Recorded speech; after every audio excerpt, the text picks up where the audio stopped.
জান্নাতীরা যখন জান্নাতে যাবে ফেরেশতারা ডেকে বলবে ইয়া আহলাল জান্নাতি ইন্না লাকুম আন তাসিহু ফালা তাসকামু আবাদা। জান্নাতীরা চিরকাল সুস্থ থাকবা, অসুস্থ হবা না, তাতে কোনো অসুস্থতা থাকবে না, চিরসুস্থ। সুবহানাল্লাহ পড়েন। ইন্না লাকুম আন তাশিব্বু ফালা তাহরামু আবাদা।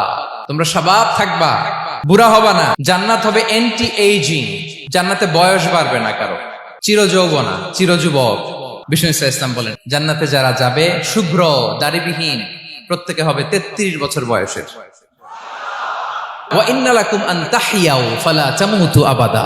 চিরকাল বেঁচে থাকবা, মরবা না। এবং সেদিন জান্নাতে মৃত্যু দেয়া হবে, মৃত্যু দেয়া হবে। ইউতাল মাউতু বিকাবশিন আমলাহ। একটা ছাগলের আকৃতিতে মৃত্যুকে আনা হবে। ফায়ুযবাহুল মাউত, মৃত্যুকে জবাই দেয়া হবে।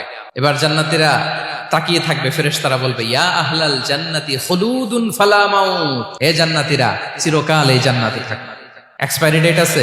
জান্নাতে যে ঢুকবো 7 দিনের জন্য চেক ইন, নাকি চেক ইন কয় দিনের জন্য? 7 দিন, 10 দিন পরে চেক আউট করে ফেলবে, এরকম নো এক্সপায়ারি ডেট। আজীবন। একবার এন্ট্রি পেলে বের হওয়ার টেনশন নাই। আল্লাহু আকবার।